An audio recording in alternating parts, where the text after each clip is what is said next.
отбасын құшақтап айтыс сахнасында жүрген кезінде де ән салған. Айтысын хит әндерінің бақамына салып әуендететін әубасты. Кейін эстрадаға бұрылды. Бірақ бұл сахнада оны жатсынған жоқ. Бүгін Жұлдызды шаңырақ бағдарламасы айтыскер ақын әнші Төреғали Төрәлінің үйінде қонақта. Сен барсың тек менде, келмейтін шектеуге, жадырап көктемде, нұрымды төккенде, көңілім күз болып, күңіреніп кеткенде, бол жанымда. Төреғали, саламатсыз ба? Саламатсыздар ма? Қал жағдайларыңыз қалай? Өте жақсы, рахмет, қош келдіңіздер. Көп рахмет. Мынау енді қазақтың дәстүрі бойынша біз сізге құралақан келген жоқпыз. Бағдарламамыздың бас демеушісі Баян сұлу кондитерлік фабрикасы сіздің отбасыңызға мінекей осындай керемет сый-сияпатын беріп жіберді. Рахмет. Қабыл алыңыз. Рахмет. Баян сұлу ұжымына, фабрикасына көп рахмет. Бақыттарыңыз баянды болсын. Анна ханым, жүріңіз, әңгімені дастархан басын жалғастырайық ары қарай. Рахмет, жүріңіз. Екі қабатты зәулім үй ат шаптырым аумақта алып жатқан кең аула, есігінің алдында қожайынын күткен қымбат қос көлік. Мұның бәрі Төреғали Төрәлінің отбасының меншігі. Ән салса әдем айтатын азаматтың жеке әлемі де әдем екен. Осыдан 5 жыл бұрын Байқоңырдан Алматы қаласына қоныс аударған Төрәлі ағаның отбасы небәрі 4 айдың ішінде осындай үлкен үй тұрғызып үлгеріпті. Сөйтіп, жаңа жыл мерекесін өнерлі жанұя жаңа үйлерінде қарсы алған. Үйге кірген кезде әкем Қайрат деген досы бар. Сол кісі үйге осында сыйлық болсын келген кезде тұрсын, қазақи өзіміздің қобызымыз бар, домбырамыз бар. Сонда бір сый болатын. Екінші қабатта бөлмелер бар. Бәріміздің баспасымызға берілген бөлмелер. Әрине бұл жаңа сандық деп айтып жатқан бөлме осы. Мен іштерін ашып көрсетпей ақ қояйын, себебі өзімде қонақпын бұл үйге. Бұл әкем мен анамның бөлмесі. Мына бөлме бұл да жаңа гардероб. Бүкіл әртіс киімдер, басқа киімдер. Мына бөлмеге келіп мен жатам, жаңа қасымда өзім балдарым бар, көмекшілерім бар. Мына жерде кішігірім осындай орта, бұл енді өнер ортасы деп айтсақ болады. Анда-санда келіп түнгі шабыт оянғанда әзірге. Кең бөлмелер, қымбат жиһазбен бағалы заттар, үйлерінің ішкі көрінісі ешбір дизайнердің көмегінсіз жасалған. Отағасы құрылыс жұмыстарына жауап берсе, отанасы қыздарымен терезенің перделерін таңдап әдемі үйдің сәнін келтірген. Әкемнің өзінің жобасымен жасалды бұл жер. Кірген бойдан оңға қарай жаңа екінші қабатқа көтеріліп, сосын мына жерде қонақтар кішкене отырып, теледидар тамашалап, солға қарай жаңа үлкен қонақ күтетін бөлме. Бұл ас үй. Өзімнің қолымнан келмейді бірақ тамақ жасау. Біздің үйде көбінесе бір мейрамға айналып, бір күндер болады, жай күндердің өзін мейрам қылып жіберетін күндері. Біздің үйде үлкен ет асылады, болмаса палау пісіріледі, басылады. Қызылорданың болмаса Атыраудың балығы болу керек. Оны біздің анамыз керемет қылып, балық құсатып өз майына қуырып, картошкасымен.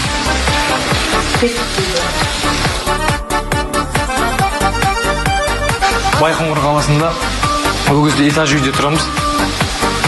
Бірінші қабатта, Талғат Мұсабаев ең алғаш аспанға ұшатын кезде менің әкем арнап айтқан домбырамен. Сол кезде бізде Байқоңырда 2 бөлмелі үй берген. Қаладан, біз оның алды Төретам қыстағында тұрдық. Қаладан 2 бөлмелі үй берді. Кішкентай домбырам болатын, жаңағы солақай ұстап үйреніп алғам. Осындай терезенің алдына шығамда отырам, мамам тамақ бастап бітем дегенше мен отырам. Мен шығап отырам. Лақаманың дәмді деген сияқты сол келтіріп, соған есте басын. Бәріне өлең шығарып, ұйқастырып шумақтарын. Бәрін күштіп аяқтап, сол қашан кухнядан шығам дегенше қасымда болатын еді, ән шығарып маған. Соны еске түсіп жатыр солар қазір.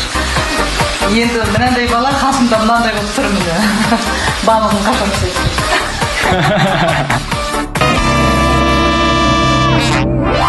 Ал Төреғали, сіздің үйіңізге келіп қалдық, өте қуаныштымыз. Мына отбасыңыздың мүшелерімен таныстырып өтсеңіз. Рахмет, қош келдіңіздер тағы да. Енді бұл кәдімгі қарапайым қазақтың шаңырағы, қарапайым отбасы. Әкем Төлеп Төрәлі Әлиханұлы, осы Алматыға келуімізге де, осы үйде тұруымызға да, біздің жүріп тұрып әкемнің орнын айтпай-ақ сіздер жақсы білесіздер. Одан кейін анам Аягөз Қосбатыр қызы, ол кісінің фамилиясы да Төлепова. Менің аяулы анам, әкемнің сүйікті жары, ардақты жары, үйдің отанасы. Одан кейін менен кейін қарындасым Фариза. Біздер әулетті Төлеп деген фамилияны алып, осы әкелеріміз маған дейін Төлеп бұл фамилия келетті. Менен ары қарай Алиханов болып жалғасып кетті. Әкемнің әкесінің атымен, яғни Фариза Алиханова, одан кейін Дина Алиханова. Бұлар мектеп оқушылары әзірге, бірақ ешқандай өнерден кем деген емес. Әкесі де, анасы да өнердің адамы. Содан кейін үшеуміз ұқсайтын шығармыз, Ұқсайсыздар. Өте қуаныштымыз танысқанымызға. Негізі өзіңіз қай жақтың тумасысыз? Жаңа өзіңіз де айттыңыз ғой, Алматыға көшіп келдік дедіңіз. Біздер Қызылорда облысы Байқоңыр қаласынанбыз. Төретам қыстағы әлемге аты әйгілі болған жергендігі деп жатамыз. Қазақстанды ең бірінші шетелге танытқан ол Байқоңыр екен. Біздің қазақ тарихында. Біз сол жердің тумасымыз, сол жерде туғанбыз. Жұмыс барысымен өнер, оның үстіне мен оқуға келдім, Темірбек Жүргенов атындағы Қазақ ұлттық өнер академиясына оқуға түсіп, содан бері осы Алматыдамыз. Енді мына бүгінгі біздің бағдарламамыз төрелінің өзіне және отбасына арналып отыр ғой. Енді мына ұлыңызды сіз сахнаға өзіңіз жетектеп алып келдіңіз. Негізі енді мынау сахнада жүретін адамдарға өнер жолын таңдау өте қиын. Соны біле тұра не себептен бұл жолды таңдадыңыз? Болмаса мына ұлыңыздың талантына балта шапқыңыз келмеді ма? Көрініп тұрған бұлақтың көзін ашады қазақ. Ол өнер көрініп тұрғаннан кейін мысалға барма деп бірақ айтқанмын. Өнер жолын өзім жүрдім, 2 жылдарға шығып, оны ары қарай алып кетіп жолдан тастап кететін нәрсе емес. Темір жолшы ол ревизор болды, мен Ақтөбеге алып барғанмын. Алланың шақыруы берді. Сол өнерге түсем қайдан келген, содан грантқа түсті. Қазір Аллаға шүкір. Баланы жалғыз өзін жіберіп қойып, мен анаятта отыруға тағы ойлаймын. Біз өзіміз отбасы жағынан басымызды құрап келмейінше, ол әрі қарай жүру, ол мүмкін емес, жас балаға. Сөйтіп біз артынан білек түріп бәрін тастап, болмаса үйіміз, күйіміз ол жақта да болды, жағдай жақсы болды, Ақтөбе керемет қала, еліне қалғаннан да рахмет. Сөйтіп, осында келдік, біз тұрып жатқан бұл төңіректе кәдімгі атақты алтын құлаймен ағамыз бар, Тұңғышбай ағамыз бар, Жеңіс апамыз бар, Жанатбек бар. Бәріміз бір жерде өсіп, Мұқасан үстінде. Көршілер бәрі. Кейіннен білдік, көршіге өсіп, бәріміз.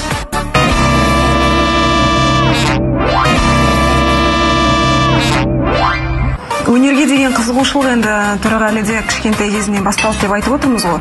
Мынау енді анасы жақсы білетін шығар. Бала Төреғали қандай еді, мінезі қандай еді? Енді бала кезінде мұндай қиын болған жоқ. Өте мектеп қабырғасында жүргенде де ешқандай да жаман осындай мектепке шақырып, бір бұзық болды деген жерлер болған емес. Кішкентайынан бастап екі қарындасын сүйрелеп өсірді десем де болады. Қамқоршыл, мінезі жайдары өздеріңіз көріп отырғандай. Анамның мінезі жоқ. Тек шындық. Кішкентайынан бастап армандап келе жатқан осы айтыскер ақын болсам деп кішкентайынан домбыраны алып, тартылмаса да сабалап, сондай қайда кухняда жүрсем, кухняда ізімнен қалмай әйтеуір өлеңдер шығарып сөйтіп жүретін кішкентайынан бастап. Өсе келе ол арманына да жетті деп ойлаймын. Төреғали, өзіңіздің осы өнердегі алғашқы қадамдарыңыз туралы айтып өтсеңіз. Жаңа айттыңыз ғой, Алматыға оқуға келдім дедіңіз. Негізі менің білуімше сіздің мамандығыңыз актер. Енді алғашқы баспалдақтар өнердің деп қазіргі осы жүріп жатқан кезіміз айтсақ та болатын сияқты.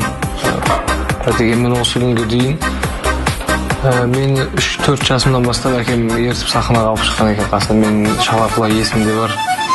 Ол кезде жағдай енді бәрі бүкіл қазақта сонда біргелкі болды ма екен, или біздің біздің жағдайымыз сондай болды ма, біз сахнаға шығатын киімді сол кезде мен білем басқа туысқандарымыздан, көршілерден біз сұрап алған тұғымыз костюм шалбарды. Сөйтіп оны костюм шалбар алдық, жең ұзын, балағы ұзын, оны қысқартайын десек, ол басқа біреулердің костюм шалбарды, оны қысқартуға болмайды, қайырып қойдық. Енді костюм шалбармен туфли кию керек, туфли жоқ. Үйде футбол ойнайтын кроссовкам бар. Соның кроссовканы киесін да осы Наурыздың кезде, Наурыз концертінде. Наурызға бір концертке шығатын болдық та. Сөйтіп костюм шалбармен кроссовка киіп шыққан кезім бар мен. Бармайын дейді ғой сол. Неге десек, костюм шалбарды кроссовка киілмейді дейді. Ұялады ғой жігіт болғасын. Барамын деп алдап аяғын. Сөйтіп шыққан кездерім есімде, ол кезде далада болатын Наурызды тойлайтынбыз Байқоңырда. Үлкен көп халықтың алдына шыққан кезім, сол халық мен көз алдымнан кетпейді. Темірбек Қарауыл Жүргенов атындағы өнер академиясына келіп, өте білікті маман, керемет актер біздің Есім Жүкеұлы Сегізбаев деген ақсақал кісі бар. Сол кісінің қолына бардық. Ол жерде бізде муз-драма факультетіміз, актер шеберлігі және поющий актер дейді, біз барлық сабақтарды өттік сол жерде. Бірақ мен актерлықты оқып жүрген кезде айтысқа көп шығатын. Сол кезде киноға шығатын уақытты мен айтысқа жұмсадым да. Ол кезде көптеген киноларға шақыратын. Кастингіне де шақыратын, фильм ұсынатын. Қазір өкінбейсіз ба? Жоқ, өкінбеймін. Қайта қазір қуанам соған. Неге сол кезде көп уайымдайтын едім. Неге сол киноларға бармайсың? Өзің қатарында балдар киноға түсіреді деп. Сөйтсек сол өзі сабыр сақтап бұйырған болады екен да. Не себептен айтыс сахнасын эстрада сахнасына ауыстырдыңыз? Екеуі тізбектеліп тұрған бір моншақ секілді, мен үшін екеуін бір ажыратып алмаймын. Себебі мен актерскийде оқып жүрген кезде мен актерлығымды айтыстың сахнасында пайдалана білетін, қолданатын өзім. Адам айтып отқан сөзін өз зейінімен, зердесімен халыққа сол күйінше жүректен сезініп жеткізіп ол әрбір сөз түсініп. Әншілік айтыста да керемет пайдасын тигізетін. Әртүрлі мақамдарға ауыстырып, халық жалықтырмау керек. Бір мақаммен жарты сағат бойы отырудың өзі мезі қылып жібереді. Сондықтан ал енді әншілікке келген кезде ақындықтың пайдасы тағы да өте көп. Өйткені сөз қадірін білмеген қазақта өз қадірін білмейді дейді. Адам өзінің қадірін білу үшін тағы да басқа халықты тағы да бір деңгейге көтеріп, болмаса биік халықтың деңгейіне көтеріле білу үшін де адам кішкене сөз түзеу керек. Абай атамыз айтқандай, сөз түзелді, тыңдаушы сен де түзел дейді.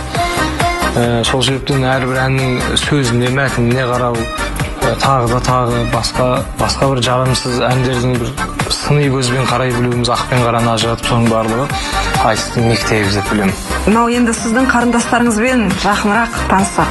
Қыздар, өздеріңізді таныстырып өтсеңіз, қайда оқисыздар, нешінші сыныпта оқисыздар? Менің есімім Фариза.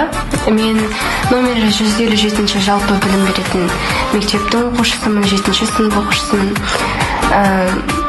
Осы жастайымыздан өнерге жақын болдық деп айта аламыз. Себебі скрипкаға, аспаптарға, түрлі аспаптарға өнерге қатыстық, биге де қатыстық. Осындай ағамыздың жолын қуамыз деген ойдамыз. Бірақ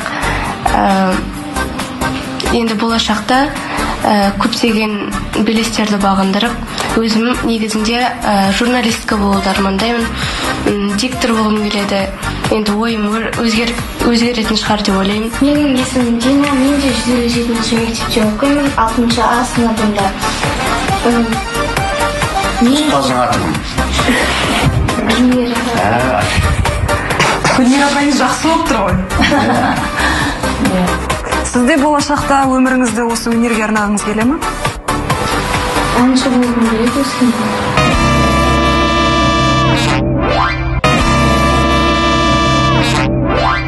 Тұрғали, сіздің бейнебаяндарыңызды қарап отырған кезде сіздің осы бір клипіңізге әкеңіз түскен, қателеспесем.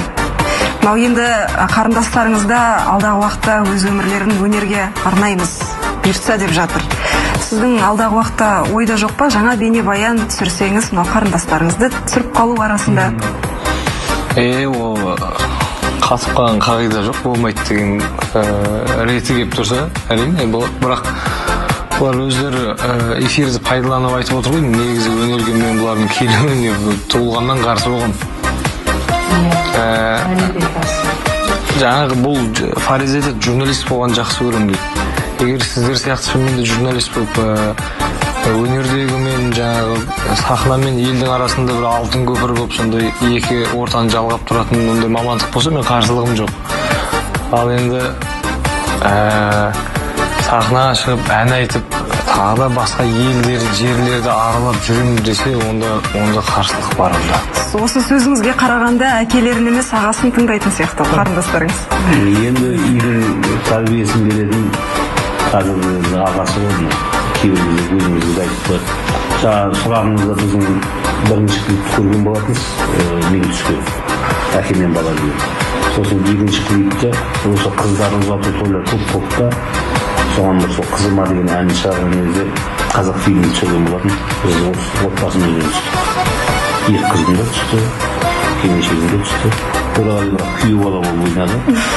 Біздің қызымыз Марат Омаровтың қызы. Екі кішкентай қызым сол. Қыздың кішкентай кезінің соңында. Негізі мына бағдарламаны дайындау барысында біз енді әншілерге хабарласамыз, әртістерге хабарласамыз. Бұл кісілерді енді табу оңай сізге қарағанда.